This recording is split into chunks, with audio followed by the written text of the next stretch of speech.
2014 में एडवोकेट अंकुर शर्मा, जो एकजुट जम्मू के चेयरमैन भी हैं, आपने जम्मू कश्मीर में हिंदुओं के खिलाफ एक सुनियोजित तरीके से, एक ऑर्गेनाइज तरीके से वहां की सरकारें सक्सेसिव रही, चाहे गुलाम नबी आजाद की सरकार रही हो, अब्दुल्ला की रही हो, फारूक की रही हो, मुफ्ती की रही हो, महबूबा की रही हो, इन लोगों ने किस तरीके से जो जम्मू बहुल इलाका था, जो जम्मू में हिंदू बहुल इलाका था, वहां किस तरीके से एक एक्ट लाए जिसको रोशनी एक्ट के नाम से जाना जाता है।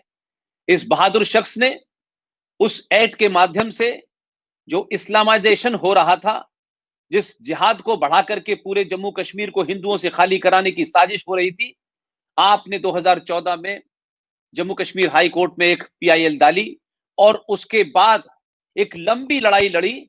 और मुझे खुशी है और मैं आपको निजी तौर पे भी अंकुर मुबारकबाद देना चाहता हूं, और जम्मू कश्मीर के अलावा देश भर के जितने लोग हमसे जुड़े हैं उनकी बड़ी मेरे ऊपर रिक्वेस्ट थी कि आप अंकुर शर्मा को बुलाइए।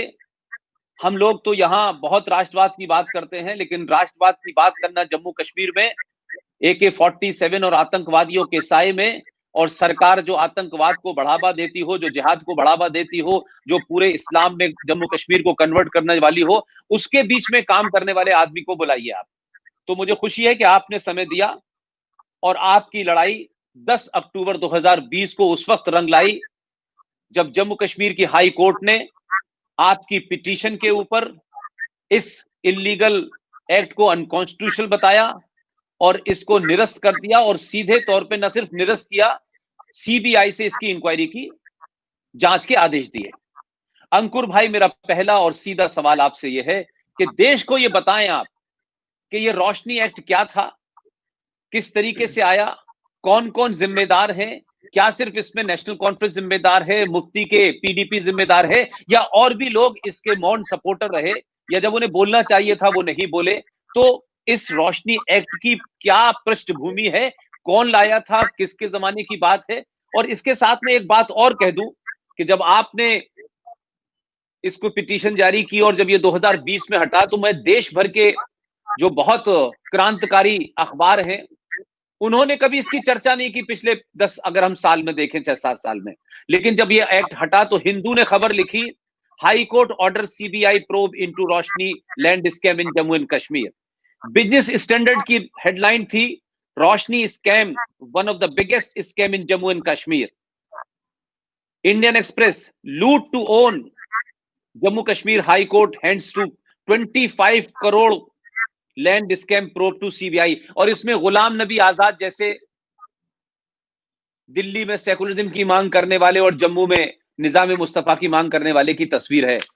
नवभारत टाइम्स में जम्मू कश्मीर उच्च न्यायालय ने रोशनी भूमि योजना में घोटाले की सीबीआई को जांच दी। ये तमाम हेडलाइन बनी, लेकिन मैं और तमाम लोग दुनिया भर के जो है आपको देख रहे हैं ऑस्ट्रेलिया में, अमेरिका में, वो जानना चाहते हैं कि ये रोशनी एक्ट क्या था, किस पस मंजर में आया और आज इससे आगे की क्या भूमिका है।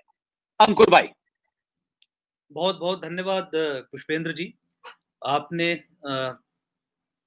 समय भी दिया, मंच भी दिया अपनी बात रखने का। रोशनी एक्ट पे मैं परिचर्चा करूं उससे पहले मैं पृष्ठभूमि, जिस पृष्ठभूमि में, जिस बैकग्राउंड में रोशनी एक्ट लेजिस्लेट किया गया था उसके ऊपर 2 मिनट का समय चाहूंगा।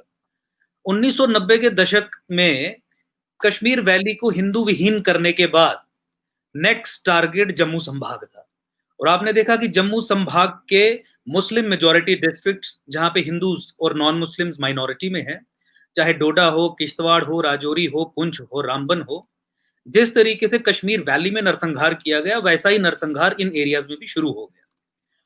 और पूरे जम्मू संभाग को किस तरीके से इस्लामाइज किया जाए उस पर चर्चा शुरू हो गई, उस पर प्लानिंग शुरू हो गई। और जम्मू कश्मीर आपको ये समझना पड़ेगा, यहाँ पे पैन इस्लामिक मूवमेंट चलती है, यहाँ पे पैन इस्लामिक जो ताकतें हैं वो अपनी इन्वेस्टमेंट्स करती हैं। इसलिए तय ये किया गया कि देखिए कश्मीर वैली में तो 5-7% हिंदूज थे या 10% से कम हिंदूज थे या नॉन मुस्लिम्स थे, बंदूक के दम पे उन्हें तो हमने निकाल लिया। लेकिन जम्मू संभाग को पूर्णतः मुस्लिमाइज करने के लिए, इस्लामाइज करने के लिए जोर जबरदस्ती नहीं चलेगी, आपको कोई नए मॉडल्स इंस्टॉल करने पड़ेंगे। तो फिर इन्होंने ये तय किया इस्लामिक ताकतों ने कि जम्मू की डेमोग्राफी को चेंज करके over a period of time 100% Islamise किया जाए। यानी डेमोग्राफिक इन्वेजन ऑफ जम्मू, जो बहुत तरीकों से किया गया, जिसमें लैंड जिहाद या भूमि जिहाद जिसे हम कहें हिंदी में, वो एक मुख्य ऑर्गन रहा। तो अंडरस्टैंडिंग ये बनी कि जम्मू संभाग के हिंदू बहुल क्षेत्रों में आप मुसलमानों को बसाइए। तो उसके लिए इन्होंने मुस्लिम ब्रदरहुड का मॉडल चुना, क्योंकि इंडिया एक डेमोक्रेटिक सेटअप है। मुस्लिम ब्रदरहुड का मॉडल क्या है? मुस्लिम ब्रदरहुड का मॉडल ये है कि जहां आप लड़ नहीं सकते हैं, जहां पे डेमोक्रेटिक इंस्टीट्यूशंस, डेमोक्रेटिक सोसाइटीज हैं, वहां उन्हें पर्ज करने के लिए आपको डेमोक्रेटिक स्पेसिस और डेमोक्रेटिक फ्रीडम्स का इस्तेमाल करना पड़ेगा। उन फ्रीडम्स को इस्तेमाल करके आप डेमोक्रेटिक इंस्टीट्यूशंस के अंदर घुसेंगे, फिर आप उन डेमोक्रेटिक इंस्टीट्यूशंस को सबवर्ट करेंगे और फिर ऐसे कानून बनाएंगे, आदेश पारित करेंगे या पॉलिसीज निर्धारित करेंगे जिसके जरिए आप जिहाद को आगे बढ़ा सके। यही मुस्लिम ब्रदरहुड का मॉडल जम्मू कश्मीर में हूबहू इंप्लीमेंट होता हुआ हमें नजर आया।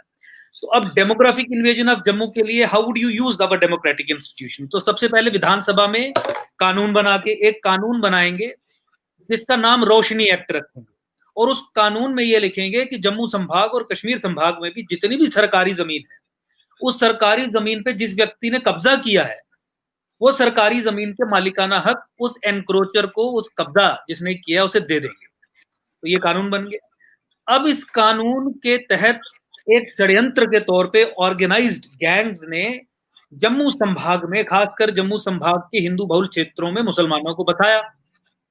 कानून बन गया।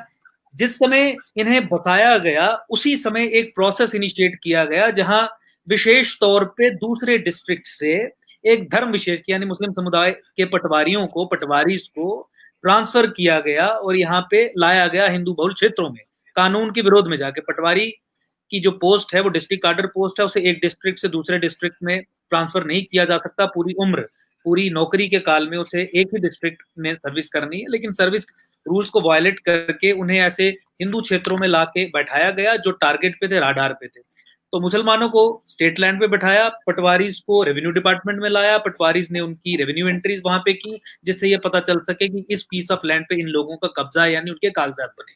और फिर एक कानून के जरिए ओवरवेलमिंगली 20 लाख कनाल जमीन, 20 लाख कनाल जमीन ओवरवेलमिंगली हिंदू बहुल क्षेत्रों में मुसलमानों के नाम पे कर दी। आप ये समझिए कि इस कानून के माध्यम से जोधपुर और उदयपुर जैसे दो दो बड़े शहर को मिला के जो टोटल एरिया होता है, उतने एरिया में जम्मू संभाग में मुसलमानों को बसाया गया। आप हिंदू बहुल डिस्ट्रिक्ट्स की बात करें तो वहां पे उन लोगों को रोशनी एक्ट के तहत अधिकार नहीं मिले जो पिछले 70 सालों से 80 सालों से जोत रहे थे सरकारी जमीन, कल्टीवेटरी पोजेशन में थे, बल्कि उन मुसलमानों को ये अधिकार मिले जिन्हें बाहर से लाके सरकारी जमीन पे बैठाया गया। ये रोशनी एक्ट की बात हुई, मैंने डिटेल में बताया, फिर दूसरे भाग में इसकी परिचर्चा करेंगे। इसी तरीके से जम्मू का डेमोग्राफिक इन्वेजन करने के लिए, जम्मू में लैंड जिहाद करने के लिए, जम्मू को हिंदू माइनॉरिटी कन्वर्ट करने के लिए एग्जीक्यूटिव जिहाद को भी इजाद किया गया। रोशनी एक्ट लेजिस्लेटिव जिहाद था, डेमोक्रेटिक इंस्टीट्यूशंस को इस्तेमाल करके अब्यूज किया हुआ जिहाद था। एग्जीक्यूटिव जिहाद महबूबा मुफ्ती ने 14 फरवरी 2018 का आदेश पारित करके किया। उसमें क्लियरली ये लिखित में आदेश दिए गए थे कलेक्टर, एसएसपी और डीएम को कि अगर कोई मुसलमान जम्मू संभाग में जमीन पे कब्जा करता है, चाहे वो फॉरेस्ट की जमीन हो, चाहे वो पब्लिक लैंड हो, चाहे वो स्टेट लैंड हो, लिखित में आदेश थे कि कोई भी एसएसपी, डीएम उनके खिलाफ कोई भी कार्रवाई नहीं करेगा। अगर मान लीजिए कोई कोर्ट आदेश दे देता है कि यहां से मुसलमान को निकालिए, तो एसएसपीज और आईजीपीज को आदेश थे कि आप कोई भी पुलिस असिस्टेंस प्रोवाइड नहीं करेंगे ऐसे व्यक्तियों को स्टेट लैंड से एविक्ट करने के लिए। यानी इस ऑर्डर के माध्यम से जो मुख्यमंत्री ने स्वयं पास किया, यह कहा गया था कि मुस्लिम्स को लीगल इम्यूनिटी दी जाती है लैंड एनक्रोचमेंट का जुर्म करने के लिए। और उसके साथ ही लास्ट में उसके आखिरी पन्ने पे यह लिखा गया था कि अगर मुसलमान गौहत्या या बोवाइन स्मगलिंग में पाए जाते हैं तो कोई भी पुलिस अधिकारी उनके खिलाफ सेक्शन 188 आरपीसी और prevention of cruelty to animals act के तहत कार्यवाही नहीं करेगा। तो यानी इस आदेश के माध्यम से गौहत्या, बोवाइन स्मगलिंग और जम्मू में लैंड पे कब्जा करने के लिए मुसलमानों को लीगल इम्यूनिटी दी गई थी कब्जा करने के बाद रोशनी एक्ट के तहत, ताकि अधिकतर जमीन रेगुलराइज हो सके। इसके साथ ही यहाँ पे एक स्टेट स्पॉन्सर्ड फंडेड कॉलोनाइजेशन का प्रोसेस चल रहा है, जहां पे यहाँ पे कुछ एनजीओज हैं जो ऑर्गेनाइजेशन ऑफ इस्लामिक कंट्रीज के द्वारा भेजा हुआ हवाला चैनल्स का जो पैसा है वो इस्तेमाल कर रहे हैं जम्मू में जमीनें खरीदने के लिए। पुष्पेंद्र जी, आप जम्मू आए थे, आपने भी ये देखा, आपने भी बहुत सारे लोगों से बातचीत की, छोटे से लेके बड़ा, दुकानदार से लेके रेडी फड़ी वाला, सब ये कहते हैं कि यहाँ पे मुस्लिम्स हैं जो हिंदू बहुल क्षेत्रों में मार्केट प्राइस से अधिक पे जमीनें खरीद रहे हैं। मैक्सिमम परचेजेस वही लोग कर रहे हैं, क्योंकि कोई भी मुसलमान अगर हिंदू बहुल क्षेत्र में जम्मू संभाग में जमीन खरीदता है और वो इन एनजीओ के संपर्क में आता है जिन्हें organisation of Islamic country support कर रही है, सऊदी अरेबिया हेडेड सपोर्ट कर रही है, तो उसे वो सब्सिडी देते हैं। मान लीजिए 1 करोड़ का प्लॉट है और आपने रसीद दिखाई कि देखिए हिंदू बहुल क्षेत्र में हमने ये 1 करोड़ का प्लॉट लिया, तो 35% इस समय सब्सिडी का रेट चल रहा है, 35% यानी 35 लाख रुपए उस मुसलमान को वापस दे दिए जाएंगे। यानी Muslims are being encouraged to purchase lands and those land purchases are being subsidised by organisation of Islamic countries which are sending money through hawala channel, और जो आगे डिलीवरी के लिए बहुत सारे एनजीओ जो सेक्युलर सो कॉल्ड एनजीओ हैं वो उनका काम कर रहे हैं। इसी तरीके से इंड्यूस्ड माइग्रेशन भी एक स्टेट स्पॉन्सर्ड टूल है जिसके जरिए मुसलमानों को जम्मू संभाग में बसाया जा रहा है, apart from Roshni, apart from 14 February order, apart from funded colonisation. Induced migration में ये समझिए कि देखिए क्या कोई मुसलमान कश्मीर वैली से इस कारण से पलायन कर सकता है कि उसके साथ धार्मिक प्रताड़ना हुई? भाई कश्मीर तो मुस्लिम मेजोरिटी एरिया है, वहां पे अगर धार्मिक प्रताड़ना किसी के साथ होगी तो नॉन मुस्लिम के साथ होगी।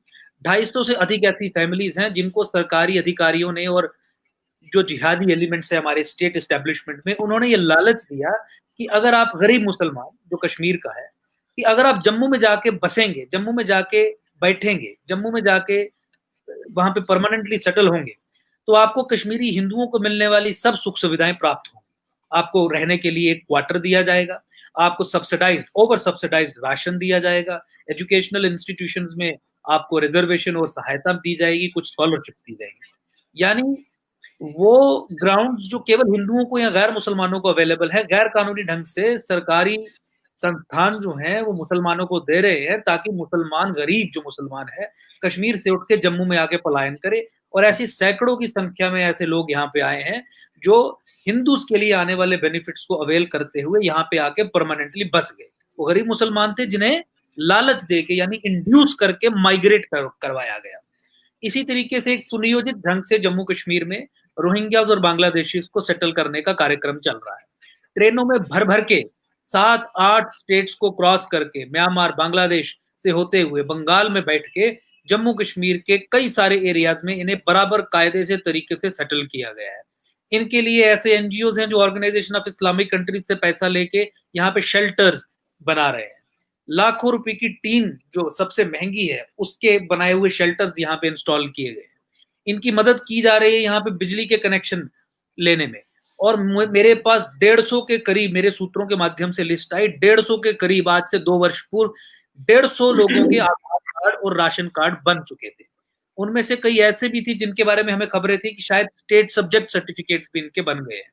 कुछों के स्टेट सब्जेक्ट सर्टिफिकेट्स भी हमारे सामने आए, यानी सरकारी मिली भगत से इन्हें यहाँ पे सम्मिलित करने में, एसिमिलेट करने में पूरे तरीके से कार्यक्रम चलाया जा रहा है। क्योंकि रोहिंग्याज और बांग्लादेशी जो माइग्रेट इलीगल इमिग्रेंट्स हैं मुख्यतः मुस्लिम हैं, तो अगर वो यहाँ पे आके बैठते हैं तो जो डेमोग्राफिक इन्वेजन ऑफ जम्मू, जो लैंड जिहाद ऑन जम्मू, जो हिंदू माइनॉरिटी कन्वर्ट करने का जो षड्यंत्र है यहाँ का,